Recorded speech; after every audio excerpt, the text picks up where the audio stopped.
Hello everyone, welcome to शिक्षक prep. जैसा कि आप थंबनेल में देख चुके होंगे, इस वीडियो में हम डिस्कस करने वाले हैं अभी जो सीटेट की अब आपका रिज़ल्ट नहीं आया हुआ है, ये रिज़ल्ट कब तक आएगा। दूसरा हम डिस्कस करेंगे अगर आपका सीटेट क्वालिफाई हो गया है या इस बार हो जाएगा तो उसके बाद आप कौन कौन सी वैकेंसीज़ के लिए एलिजिबल हो जाते हैं। ठीक है, उसके बाद हम डीएसएसबी की बात करेंगे क्योंकि डीएसएसबी की वैकेंसी आने वाली हैं। हम बात करेंगे इसकी वैकेंसीज़ कब आएंगी। दूसरा हम इसका एग्ज़ाम पैटर्न देखेंगे, एलिजिबिलिटी देखेंगे कि कौन कौन से स्टूडेंट्स डीएसएसबी का एग्ज़ाम दे सकते हैं।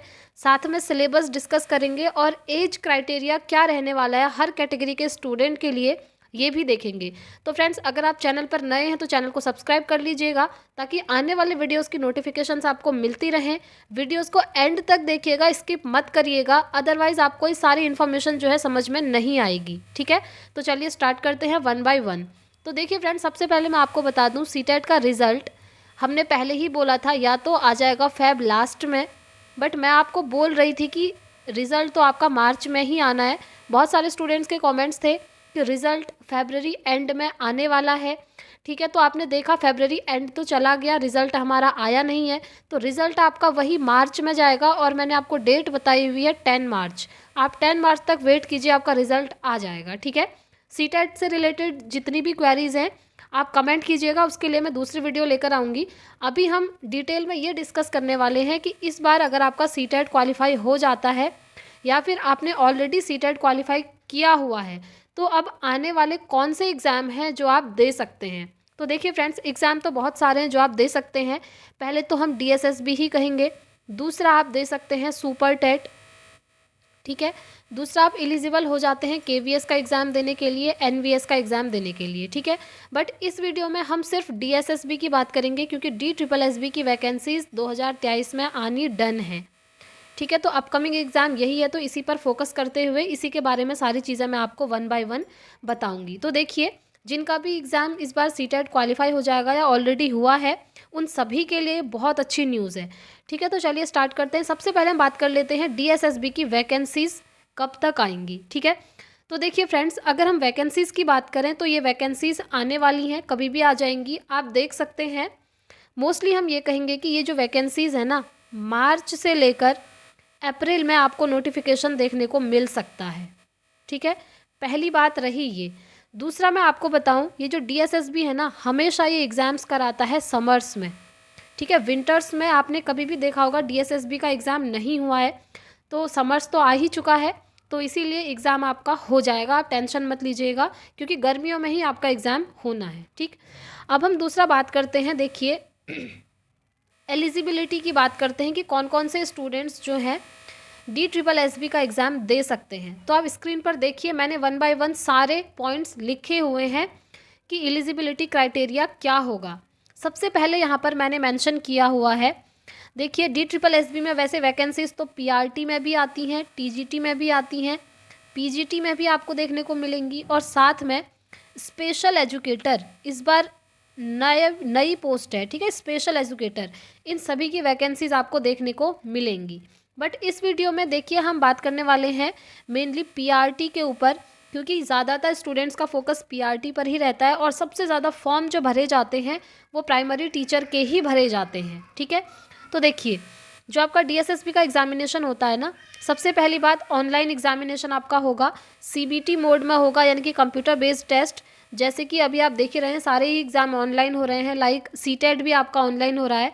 2 साल हो गए, सीटेट जो है 2 बार ऑनलाइन हो चुका है, तो डीएसएसबी का एग्ज़ाम भी आपका ऑनलाइन होगा। अब हम बात कर लेते हैं एलिजिबिलिटी क्राइटेरिया क्या होगा। देखिए, सबसे पहले इसके लिए मैं आपको बताऊं, ग्रेजुएशन की ज़रूरत नहीं है। अगर आपने ग्रेजुएशन नहीं किया है तब भी आप डीएसएसबी दे सकते हैं। बस कंडीशन आप देख लीजिए, सबसे पहले आपने इंटर किया होना चाहिए, यानी कि 12th होना चाहिए आपका 50% मार्क्स के साथ।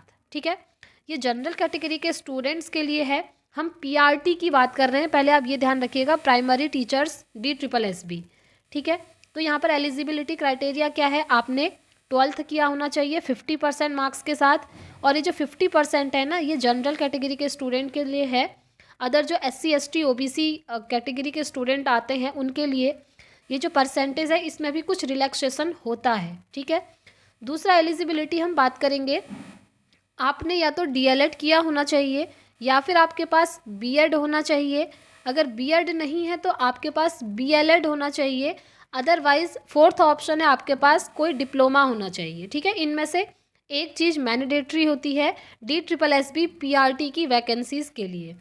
थर्ड हम बात करेंगे, थर्ड पॉइंट है एलिजिबिलिटी क्राइटेरिया में आपका सेंट्रल टीचर एलिजिबिलिटी टेस्ट, यानी कि जिसे शॉर्ट में हम सीटेट बोलते हैं। सीटेट का पेपर 1 आपका क्वालिफाई होना चाहिए।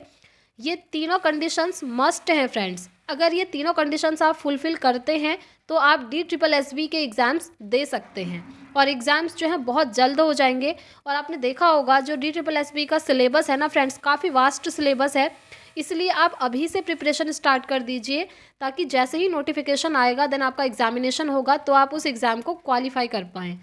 आगे बढ़ते हैं। देखिए सीटेट आप ध्यान रखना, सीटेट का पेपर 1 चाहिए होता है। ठीक है, पेपर 1 आपका क्वालिफाई होना चाहिए PRT के लिए। अब देखिए पेपर 1, यहाँ से मैं आपको ये चीज़ भी बता दूँ, बहुत सारे स्टूडेंट्स को डाउट रहता है। अगर आप जनरल कैटेगरी से हैं तो आपके 90 मार्क्स होने चाहिए, तब आप सीटेट क्वालिफाई माने जाते हैं। और अगर आप SC ST या OBC कैटेगरी से हैं तो आपके 82 मार्क्स होने चाहिए, तब आप सीटेट में क्वालिफाई होंगे। पेपर 1 की बात हो रही है। ठीक है, वैसे ही मार्क्स का क्राइटेरिया पेपर 2 में भी सेम ही रहता है। ठीक हो गया, तो ये तीनों चीज़ें आपके पास होनी चाहिए। नेक्स्ट हम डिस्कस कर लेते हैं एज क्राइटेरिया क्या होगा DSSB के लिए। तो देखिए जो जनरल कैटेगरी के स्टूडेंट्स हैं उनके लिए एज क्राइटेरिया होता है 30 ईयर्स, और जो OBC से हैं उनके लिए 3 साल का रिलैक्सेशन होता है, यानी कि 33 ईयर्स। और जो SC ST वाले हैं उनके लिए 5 ईयर का रिलैक्सेशन होता है, यानी कि 35 ईयर। ठीक है, ये हो गया एज क्राइटेरिया। अब हम बात कर लेते हैं एग्जामिनेशन की। तो देखिए फ्रेंड्स, ये जो एग्जामिनेशन होता है सबसे पहले ऑनलाइन मोड पर होता है, यानी कि कंप्यूटर बेस्ड टेस्ट होगा। दूसरा आप देखिए नेगेटिव मार्किंग, जैसे आपने देखा होगा ना KVS में नेगेटिव मार्किंग नहीं होती है, सीटेट में नेगेटिव मार्किंग नहीं होती है, बट जो DSSB का एग्जामिनेशन है यहाँ पर नेगेटिव मार्किंग होती है। ठीक है, ये आप ध्यान रखेंगे 0.25। चलिए अब आगे बढ़ते हैं। वैसे मैं आपको बता देती हूँ एक चीज़ और यहाँ पर नोट नहीं की है, जैसे KVS है ना, यहाँ पर क्या होता है, सबसे पहले रिटन एग्जामिनेशन होता है, फिर इंटरव्यू होता है। बट जो DSSB है यहाँ पर इंटरव्यू नहीं होता है। ठीक है, DSSB में इंटरव्यू नहीं होता है, बस आपका रिटन एग्जामिनेशन होता है, उसके बाद मेरिट बनती है आपकी। ठीक है, रिटन एग्जामिनेशन के बेसिस पर। अब देख लेते हैं फ्रेंड्स हम एग्ज़ाम पैटर्न। देखिए एग्ज़ाम पैटर्न क्या रहता है DSSB में। आपका जो पेपर होता है ना वो 2 पार्ट्स में डिवाइडेड रहता है। सबसे पहले आता है पार्ट फर्स्ट और फिर आएगा पार्ट सेकंड। तो हम दोनों ही पार्ट्स डिस्कस करेंगे 1 बाय 1। सबसे पहले आप देख लीजिए पार्ट ए।